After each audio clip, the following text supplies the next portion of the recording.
જલારામ બાપાનું નામ માત્ર સૌરાષ્ટ્ર પૂરતું સીમિત નથી, વિશ્વભરમાં જેમનું નામ જાણીતું છે એવા જલારામ બાપા વિશે સ્વામિનારાયણ સંપ્રદાયના સંત દ્વારા કરવામાં આવેલ ટિપ્પણીને લઈને જે વિવાદ સામે આવ્યો છે હવે વધુ ને વધુ વકરી રહ્યો છે અને હવે સમગ્ર મામલે રાજકોટના સાંસદ પરસોત્તમ રૂપાલાની પ્રતિક્રિયા સામે આવી છે, જેમાં પરસોત્તમ રૂપાલાએ આ સ્વામીનો ઉધડો લેતા શું કહ્યું જાણ્યા અહેવાલમાં।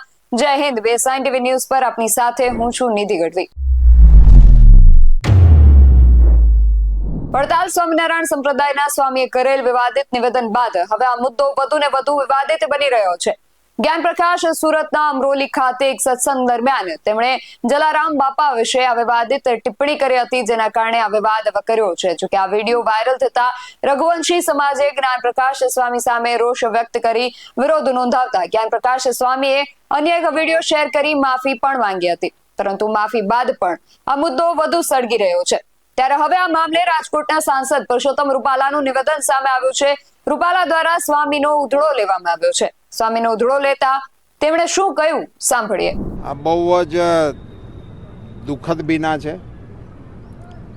જલારામ બાપા એક એવું પાત્ર છે કે જેની પ્રત્યે સમગ્ર સૌરાષ્ટ્ર ગુજરાત દેશ અને દેશની બહાર શ્રદ્ધા ધરાવનારો ખૂબ મોટો વર્ગ છે।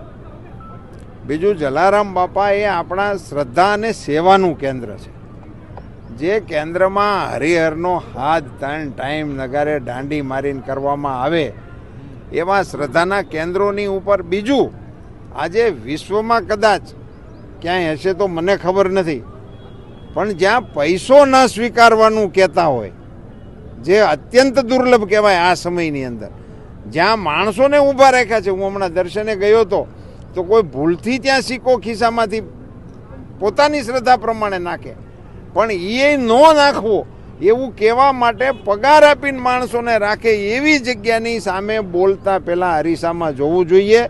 એ લોકો એમની જે સ્વામીનું નામ છે મને તો ખબર નથી, પણ એની કોઈ હેસિયત નથી કે જલારામ બાપાની વિશે એમણે કોમેન્ટ કરવી જોઈએ। હું એની માટે મારી સખત નાપસંદગી વ્યક્ત કરું છું, એમની ઘોર નિંદા કરું છું અને આનાથી બચવું જોઈએ। અને એક વધારાની અપીલ કરું છું કે સ્વામિનારાયણ સંપ્રદાયના અન્ય સંતો અને જે અનુયાયીઓ છે એમણે આમની વિરુદ્ધમાં પગલાં લેવા માટેના પ્રયાસો કરવા જોઈએ। અને જલારામ મંદિરના ગાદીપતિઓને હું વિનમ્રપણે પ્રાર્થના કરું છું કે આપની ગરિમા એ આવા નિવેદનિયાઓના આધારે નથી, આપની ગરિમાનું કારણ જલારામ બાપાનું તપ છે। આપ એ ગરિમાને જાળવી રાખો એવી આપના સૌના ચરણોમાં નમ્ર પ્રાર્થના। તેઓ કહી રહ્યા છે કે જે સ્વામીએ આ નિવેદન આપ્યું, હું તેનું નામ પણ નથી જાણતો, પણ આવા સ્વામીને સ્વામિનારાયણ સંપ્રદાયના અન્ય સંતો અને અનુયાયીઓ દ્વારા જ તેની વિરુદ્ધ કાર્યવાહી થવી જોઈએ। જલારામ બાપા સમગ્ર વિશ્વનું શ્રદ્ધાનું કેન્દ્ર છે, ત્યારે આ સંત સામે બોલતા પહેલા તેમણે અરીસામાં જોવું જોઈએ। ઉગ્ર થતા તેમણે કહ્યું કે સ્વામીની કોઈ હેસિયત નથી જલારામ બાપા વિશે બોલવાની। આ વિવાદનો મામલો વધુ બિચકાતો દેખાઈ રહ્યો છે, માટે હવે આગળ શું થાય છે તો હવે જોવું રહ્યું, પરંતુ આ વિશે તમારું શું માનવું છે અમને કમેન્ટ કરીને ચોક્કસથી જણાવજો।